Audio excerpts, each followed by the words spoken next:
이 엔딩은 진짜 이마를 탁 치게 만드는 장면이더라고요.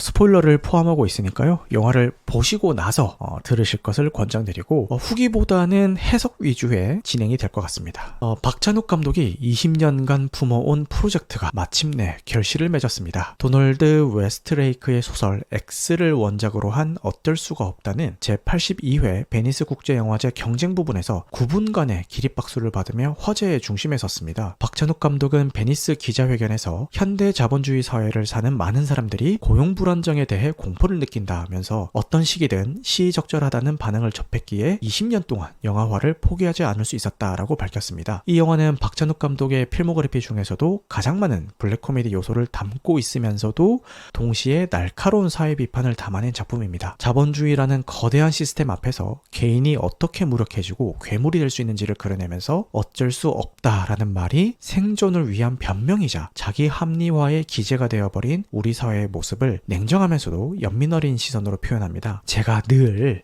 메시지, 상징 이런 거 고민하면서 보지 않아도 직관적으로 그냥 이야기 자체가 재밌어야 좋은 영화다라고 생각한다라고 계속 이야기해오고 있는데요. 물론 많은 상징들이 있겠지만 아직 그런 걸 영화 보면서 실시간으로 캐치할 경지에 오르지 못한 저는 영화를 보는 동안에 줄거리 그 자체에 몰입해서 굉장히 재밌게 봤고요. 극장을 나선 뒤에 하나하나 뜯어가면서 생각하면 할수록 이 말을 탁 치게 만드는 것들이 많아서 더 좋았던 작품입니다. 간단하게 줄거리 소개부터 하겠습니다. 25년간 제지회사에서 성실히 일해온 유만수는 누구나 부러워할 만한 삶을 살고 있습니다. 사랑스러운 아내 미리, 두 자녀, 반려견들과 함께 너른 마당에 푸른 잔디, 야외 테이블과 바베큐 장비, 그리고 큰 온실까지 그림 같은 집에서의 행복한 일상을 살고 있죠. 고졸에 방송통신대학을 다니며 학위를 딴 만수가 어릴 적 추억이 서린 이 집을 사서 몇 년에 걸쳐서 정성스럽게 가꾸며 그만의 작은 왕국으로 일군 거죠. 그러다 어느 날 갑작스럽게 날아든 해고 통보는 그의 완벽했던 일상을 송두리째 흔들어 놓습니다. AI 도입과 자동화를 이유로 일어난 대규모 구조조정, 어쩔 수가 없었다는 회사의 차가운 통보에 만수는 25년간 평생을 바친 직장에서 하루아침에 내쫓긴 겁니다. 석 달 안에 재취업하겠다라는 다짐은 1년이 넘도록 지키지 못합니다. 수많은 면접에서 거절당하고 조롱당하고 무시당하는 과정이 반복됩니다. 한정된 복직 자리를 두고 벌어지는 치열한 경쟁 속에서 아내가 무심코 던진 저 사람은 벼락 맞아서 안 죽냐라는 농담이 만수에게 기발하면서도 끔찍한 아이디어를 떠올리게 합니다. 저 사람이 사라지면 내 자리가 될 수가 있다 라는 이 단순하면서도 파괴적인 논리가 만수를 전쟁터로 이끌게 되는 거죠. 그가 입버릇처럼 말하는 우리는 지금 전쟁을 치르는 거야 라는 대사는 단순한 비유가 아니게 됩니다. 만수는 마침내 경쟁자들을 하나씩 제거하기 시작합니다. 영화 어쩔 수가 없다 입니다.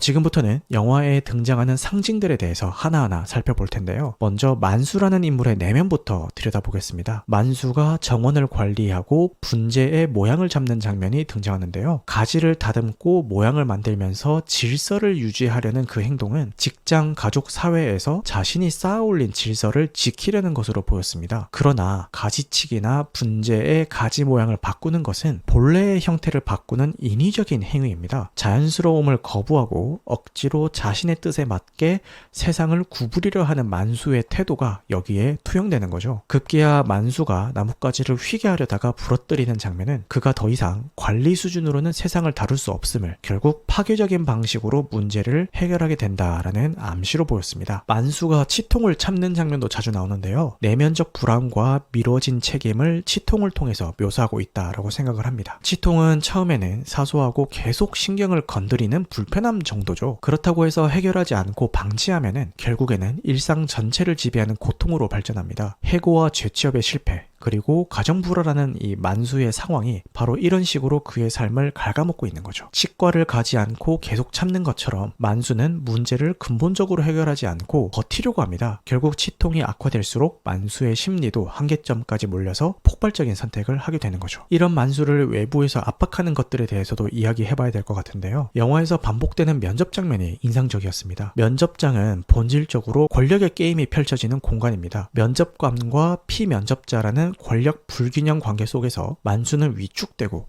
체면을 지켜야 할 가장으로서의 자존감이 시험대에 오릅니다. 면접에서의 반복된 거절과 조롱은 심리적인 압박이 되고 결국 이것이 극단적인 선택의 밑바탕이 되는 거죠. 특히 영화에서 빛은 희망이나 계몽의 상징이 아니라 오히려 인물을 압박하고 신문하는 불편한 진실과 권력의 시선으로 반복해서 등장합니다. 첫 번째는 만수가 마트에서 일하다가 갑자기 중국인 사장과 면접을 볼 때입니다. 이때 만수의 시야에 있는 유리창에서 반사된 빛이 계속해서 그의 얼굴을 비추고 시야를 방해합니다. 이것은 면접관, 즉 권력을 가진 자가 만수를 낱낱이 뜯어보고 평가하려는 신문의 빛입니다. 만수는 이 빛 앞에서 위축이 되고 자신의 초라한 현실을 정면으로 마주해야만 하죠. 그리고 이 장면은 후반부에 아라가 경찰에게 취조를 받는 장면에서 그대로 반복이 됩니다. 경찰이 신문을 시작하면서 커튼을 걷자 창문으로 들어온 빛이 아라의 얼굴에 그대로 쏟아집니다. 결국 이 두 장면을 관통하는 빛은 희망이 아닌 진실을 캐내려는 권력의 상징인 겁니다. 빛을 받는 쪽은 늘 심판받고 해부당하는 개인인 거죠. 이러한 불안과 압박은 만수의 가족에서도 다른 방식으로 나타납니다. 영화에서 흥미로운 설정 중에 하나는 만수의 자폐 성향 딸 리원의 반향어입니다. 반향어란 상대방의 말에 대답을 하지 못하고 그대로 혹은 비슷하게 따라하는 것을 의미하는데요. 만수는 손바닥에 키워드를 적어놓고 외워둔 말을 반복하고요. 리원 역시 어른들의 말을 듣고 그대로 따라합니다. 두 사람은 오로지 자신만의 언어와 생각, 감정을 표현하는 게 어려웠던 인물인 거죠. 그러나 피해자에서 가해자가 된 만수는 더 이상 키워드를 보며 외워둔 말을 하지 않고요. 자신의 말을 하기 시작합니다. 리원 역시 반려견 시투와 리투가 돌아온 이후 자신만의 악보로 전곡을 연주합니다. 만수는 인간성을 상실한 끝에 리원은 상실과 회복을 겪은 끝에 각자의 언어를 되찾게 되는 거죠. 그리고 리원이 되찾은 내적 안정은 만수의 타락에 의한 것이라는 아이러니가 씁쓸함을 남겼습니다. 아들이 절도를 저지른 후에 어른들의 행동도 기억이 남는데요. 잘못을 꾸짖기보다는 없었던 일로 덮으려고 하죠. 이는 이후 만수가 자신의 살인을 정당화하고 없던 일로 만들려는 모습과 정확하게 겹칩니다. 작은 잘못을 덮으려는 이기심이 어떻게 더 큰 비극을 낳는지 보여주는 거죠. 결국 이렇게 내면의 불안과 외부의 압박 속에서 만수는 위험한 선택을 하게 되는데 이 과정을 상징하는 것이 바로 뱀입니다. 영화에서 뱀이 정말 자주 등장하는데요. 가장 먼저 떠오르는 건 역시 에덴 동산의 뱀입니다. 만수가 그토록 공들여서 가꾼 정원은 그의 완벽한 낙원이지만 저 사람이 사라지면 내 자리가 될 수가 있다라는 악마적인 생각은 성경에서 나오는 유혹처럼 들렸습니다. 결국 만수는 살인이라는 금단의 열매를 먹게 되고 다시는 예전의 삶으로 돌아갈 수 없는 존재가 되어버린 거죠. 시체를 묻는 땅에 심는 나무가 사과나무인 것도 관련성이 있겠죠. 만수의 행동은 뱀의 특성과도 겹쳐서 보입니다. 소리 없이 움직여서 먹잇감을 덮치고요. 점차 타인에 대한 따뜻한 감정을 잃고 차가운 논리로만 움직이게 되죠. 뱀이 허물을 벗는 것은 보통 새로운 시작을 의미하지만 만수의 경우에는 선량한 가장의 허물을 벗고 괴물이라는 새로운 정체성을 얻게 되는 비극적인 재탄생을 의미하는 것으로 보였습니다. 이러한 만수의 선택을 뒷받침하는 것은 아버지로부터 물려받은 생존의 논리입니다. 영화에서 가장 중요한 상징 중 하나가 바로 만수의 아버지가 전쟁터에서 가져온 총인데요. 상대를 먼저 쏘지 않으면 내가 총에 맞는다라는 것을 기억하기 위해서 적군의 총을 챙겨온 거죠. 이 총을 통해서 생존의 논리가 대물림되는 것으로 보이더라고요. 그리고 이 논리는 만수의 아들이 절도를 저질렀을 때 만수의 입을 통해서 아들에게 한 세대 더 대물림됩니다. 만수의 아들이 공범인 친구와 그 이후에도 여전히 어울려 다니는 것을 보면은 절도를 반성하기보다는 어쩔 수가 없었어 라는 생존의 논리가 대물림된 것으로 보였습니다. 결국 영화가 그리는 세계는 어쩔 수 없음으로 가득합니다. AI 자동화로 인한 어쩔 수 없는 구조조정, 회사를 상대로 싸우기보다 같은 처지의 실직자들끼리 경쟁하는 노동자들, 가장의 실직에 희생을 감수하는 가족들, 이를 통해서 영화는 노사 갈등이 아닌 노노 갈등의 구조를 날카롭게 포착합니다. 거대한 시스템에 맞서 싸우기보다는 같은 처지의 사람들끼리 제한된 파일을 놓고 싸우는 현실, 이는 현대 자본주의 사회의 가장 비극적인 모습으로 보였습니다. 이 맥락에서 기생충이 떠오른다라고 하시는 분들이 계시던데요. 차이가 있다면은 기생충은 최하층민들 간의 대립을 다뤘고요.